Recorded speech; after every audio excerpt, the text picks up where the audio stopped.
Do mene. Okej, naravno. A my liner, da. Mada bi nam više odgovaralo onda da se ti ovdje nekada. I nama i tudi. Dragon, is this live broadcast? No. I just want to have it perfect. Okej. Ajde, krenite kamera.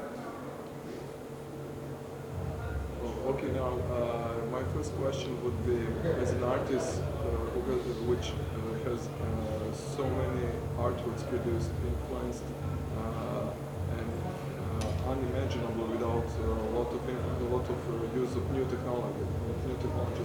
What are your feelings of this? How do you see it? How do you perceive this connection between new technologies and art at all?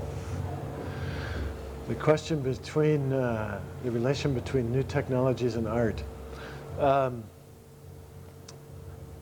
I'm not an artist that's excited about technology. There's many artists who they look at computer technology and they think, yeah, computers, yeah, faster computer. Computers will set us free. And this is not me at all, in any way. I think technology is very ambiguous. Many negative things and many positive things. But more than anything, technology is everywhere. It's everywhere, so it's interesting. It's interesting because it's everywhere, and it can be so positive and so negative. So I use it, I'm attracted to it, but I don't worship it. I don't think it's wonderful. It's just something that's become like the air we breathe. It's everywhere. And so to be an artist in 1999, at least in the United States, I feel somehow we have to address technology. Okay, now you said new technologies are now part of everybody's everyday life. In the United States. In the United States, and that's something. But I think the new technologies have become part of life in Yugoslavia in a very different way.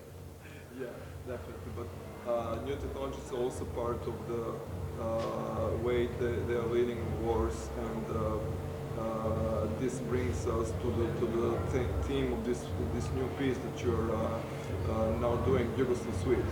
Now, just tell me, what is the connection and what new attitude towards what technology can do to change everyday life is this Yugoslavia Suite bringing us to? The first part of Yugoslavia Suite is called War Games. And it's really sort of a meditation on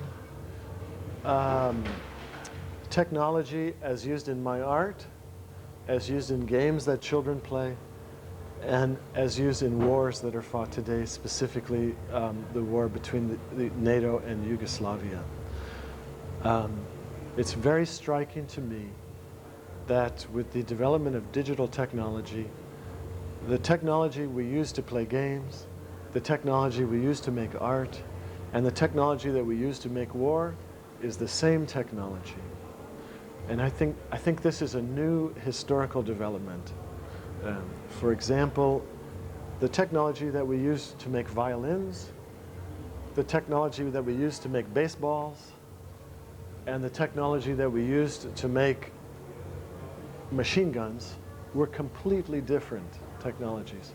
But now it's all the same.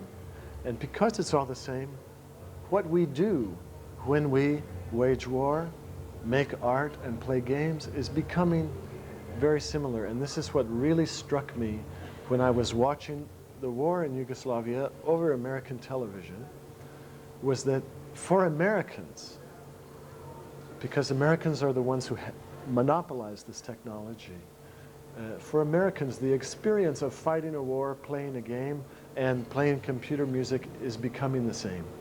So I felt I had to make, somehow it was my responsibility to make, to somehow engage this fact.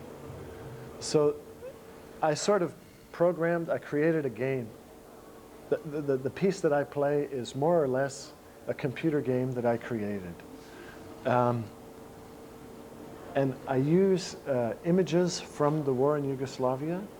I use computer game images. And I use the images that are on the screens of American airplanes and tanks.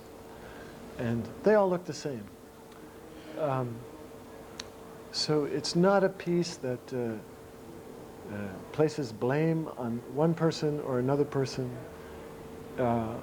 It's not a piece that attempts to convince you that somebody is right and somebody is wrong, but it's a piece about the shocking fact that American technology has reached the point that for Americans, waging war is like playing a game. So there is a distinctive social message in it. I never really think of I try not to think of my music as having a message. I choose topics that interest me because they have a political interest, a personal interest, a social interest, an audio interest, a visual interest. They have to be interesting on every level. And then I make the best piece I can. But it's not about sending a message. It's about making a piece of art. We know that the third part of the Yugoslavia Suite should be the reactions of the people here. What are your expectations, if you have any? What do you think it will come in the end? What's your idea, or what are you going to work on? I have no idea. But I really did not want to come to Yugoslavia or come to the Balkans as an arrogant American who thought he understood everything and just was coming to show everybody the wonderful thing he made in the United States. I really don't want to do this. So for this reason, I wanted to say that the piece is unfinished and invite people from the Balkans to comment on the piece, invite video artists in the Balkans to make their own reactions to the piece, and then figure out some way to integrate everything so that when I take the piece to Western Europe in next year, that somehow all this can be integrated, because another thing that really motivated me to make the piece was watching the war and realizing that because the war has become so technological, there's no contact, no communication between the soldiers on one side and the soldiers on the other side. They're 30,000 feet in the air, or they're all the way on some ship in the ocean pressing buttons. They don't even see. And so sometimes, even if you don't have an answer, you feel like you have to find some way just to push forward and some way to search for some way forward. So this piece is my way of trying to find some way forward. So I wanted to make it not just a conventional piece, but an invitation at some kind of communication. Okay, I think it's an honor and privilege to be your host. Well, thank you. It's an honor to be here. Thanks, Bob. Very exciting. Stani, znaš šta, bilo bi super kad bi mogu da mu kaže, ja sam taj čovjek, mislim da kaže, kad bi mogli nekako da počne to. To će neko da pročita. Okay. He asked about like some small biography, but it's no need for you to this. So, Bob, Yes. could you tell us more, please, about the entire concept of the show? How it was financed? How did you get the idea, etc., etc.? Well, the original idea for the piece is based in the second half of the piece, which we can't perform tonight because my colleague did not receive a visa. So we're only doing the first half of the performance tonight.